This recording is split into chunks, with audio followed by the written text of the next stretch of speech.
কি যে সুন্দর এই জায়গাগুলি, রুবি এবং বড় দামি দামি পাথরগুলি দিয়ে এগুলো করা। এই যে সবুজ কালার, নীল কালার, হ্যাঁ, গোলাপি কালার, বিভিন্ন রকম কালার দিয়ে এই ভবনটা তৈরি করা। মানে যা দেখতেছি তা আসলে অবাক করার মতো। কি তাদের আসলে স্ট্রাকচার ছিল, কত টাকার মালিক ছিল, যেভাবে মনে যায় তারা সেভাবে জীবনযাপন করছে।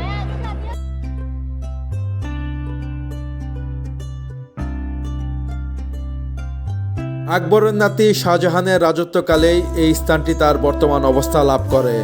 শাহজাহান তার স্ত্রী মমতাজের স্মৃতিতে তাজমহল নির্মাণ করেছিলেন। তার দাদার বিপরীতে শাহজাহান সাদা মার্বেল দিয়ে ভবন তৈরির প্রতি ঝোঁক পোষণ করতেন।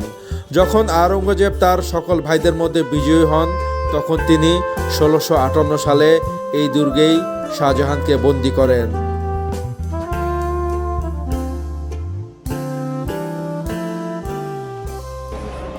আমরা আরেকটা প্যালেসের ভিতর ঢুকলাম। প্রত্যেকটা জায়গায় আসলে সুন্দর, একই রকম। বাড়ির ওই পাশে একটা, এই পাশে একটা, সেম করে তৈরি করে। উপরে একসময় স্বর্ণ মোড়ানো ছিল, এখন তামা দিয়ে মোড়ানো।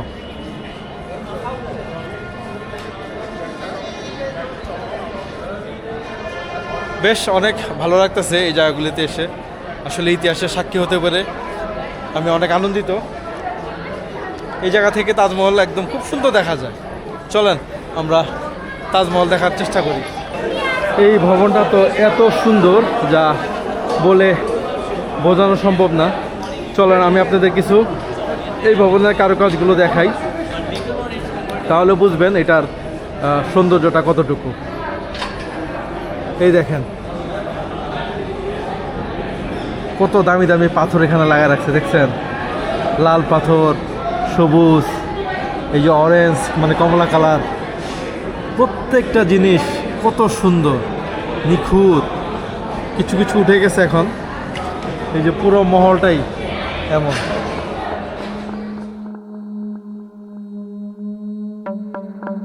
স্থাপত্য ইতিহাসের দিক থেকে এই স্থানটি অত্যন্ত গুরুত্বপূর্ণ। আবুল ফজল লিপিবদ্ধ করেছেন যে বাংলা ও গুজরাটের নকশা অনুযায়ী ৫ শতাধিক ভবন এই দুর্গে নির্মিত হয়েছিল। এর মধ্যে কিছু ভবন শাহজাহান তার সাদা মার্বেল প্রাসাদ তৈরির সময় ভেঙে ফেলেন। বাকি বেশিরভাগ ভবন ১৮০৩ থেকে ১৮৬২ সালের মধ্যে ইস্ট ইন্ডিয়া কোম্পানির ব্রিটিশ সৈন্যরা ব্যারাক তৈরির সময় ধ্বংস করে দেন।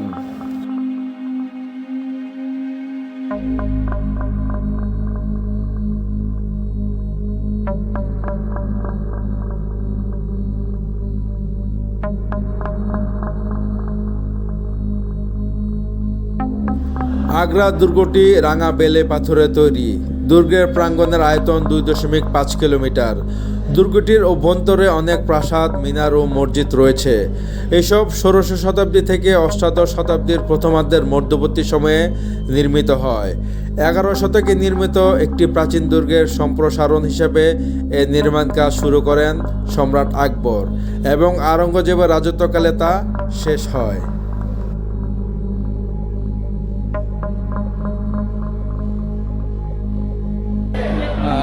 ভবনটা যে তাকায় থাকতে মনে চায়। কি যে সুন্দর এই জায়গাগুলি, রুবি এবং বড় দামি দামি পাথরগুলি দিয়ে এগুলো করা। এই যে সবুজ কালার, নীল কালার, হ্যাঁ, গোলাপি কালার, বিভিন্ন রকম কালার দিয়ে এই ভবনটা তৈরি করা। দামি দামি সব পাথর, এখানে সব দামি দামি পাথর। এই ভবনটাই আসলে অন্যরকম। এই যে এখানে সব সুন্দর সুন্দর, অনেক চমৎকার এই জায়গাগুলি। আমরা আরও একটা মহলে ঢুকতেছি। প্রত্যেকটা মহলই আসলে অসম্ভব রকম সুন্দর। আমি মাখো এই মহলটাও অনেক কারুকার্যপূর্ণ ছিল এক সময়, কিচ্ছু নাই এখন। এই জায়গাটা হচ্ছে সেই জায়গা, এখানে আস্তে কথা বললে ওই কথা শুনতে পাওয়া যায়।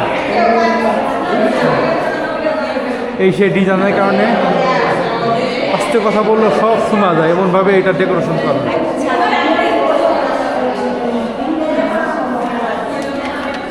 কি আছে এখানে?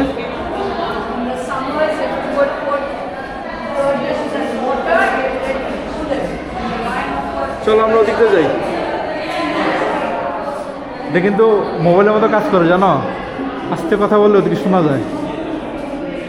Para que te escucho yo,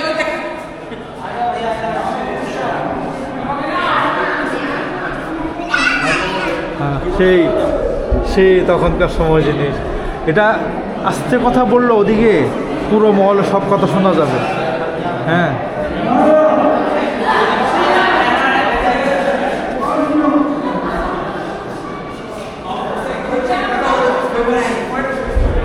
প্রত্যেকটা জিনিসই এখানে এখন সব খুলে নিয়ে যাওয়া হয়েছে, সব কিচ্ছু নেই এখানে।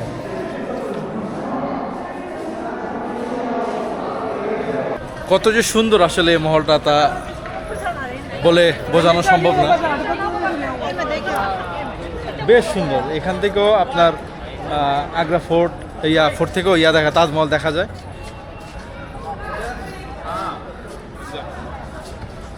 এখান থেকেও দেখা যায় কি তাজমহল অনেক কাছে, ওখান থেকে দেখা যায় তাজমহল অনেক দূরে। হ্যাঁ তামিম, এখান থেকে দাও তাজমহল আবার কাছে দেখা যায়।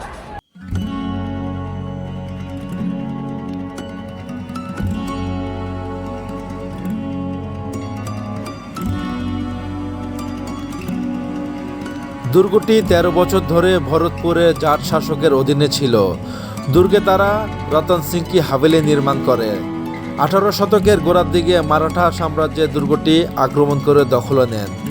এরপর মারাঠা এবং তাদের শত্রুদের মধ্যে বহুবার হাত বদল হয়।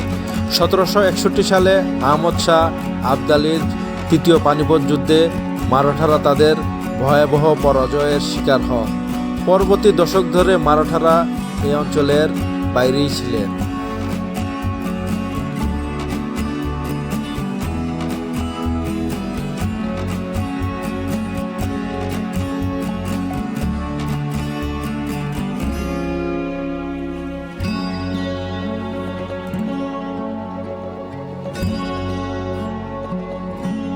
অবশেষে ১৭৮৫ সালে সিন্ডে দুর্গটি দখল করেন। ১৮০৩ সালে দ্বিতীয় অ্যাংলো মারাঠা যুদ্ধের সময় মারাঠারা এটি ব্রিটিশদের কাছে হারিয়ে ফেলেন। ১৮৫৭ সালে ভারতীয় বিদ্রোহের সময় দুর্গটি একটি যুদ্ধের স্থান ছিল, যা ভারতে ব্রিটিশ ইস্ট ইন্ডিয়া কোম্পানির শাসনের অবসান ঘটায়।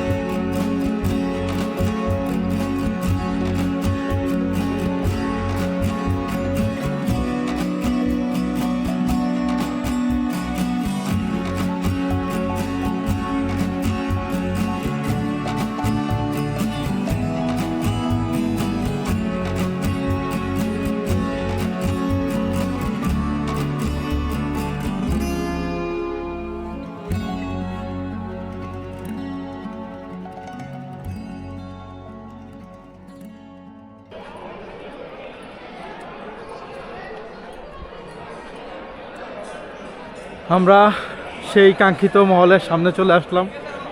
এই মহলটা এত বড় তা বলে বোঝানো সম্ভব না। ওই জায়গায় একটা মসজিদ আছে, আর সেই তখনকার সময় মহলে আমরা চলে আসলাম।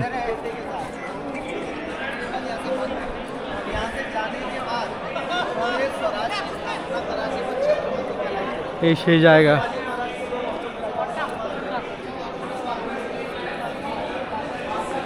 চলেন বন্ধুরা, আমরা ভিতরে ঢুকি।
এই মহলটা আসলে দেখা অবাক হয়ে গেলাম, এত বড় আর এত সুন্দর, মানে যা দেখতেছি তা আসলে অবাক করার মতো।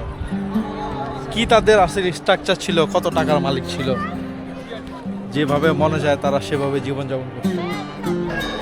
ভালো থাকেন, অনেক কিছু দেখানোর চেষ্টা করলাম, জানি না কতটুকু পারছি। আশা করি ভিডিওটি দেখবেন, শেয়ার করবেন। আগামীতে আপনাদের সাথে আবার কোথাও দেখা হবে, কথা হবে। দিল্লির ভিডিওগুলি আপনারা দেখবেন, আগ্রার ভিডিও দেখবেন। আজকে বিদায় নেই, ইনশাআল্লাহ আপনাদের সাথে পরবর্তীতে আবার কথা হবে। আসসালামু আলাইকুম।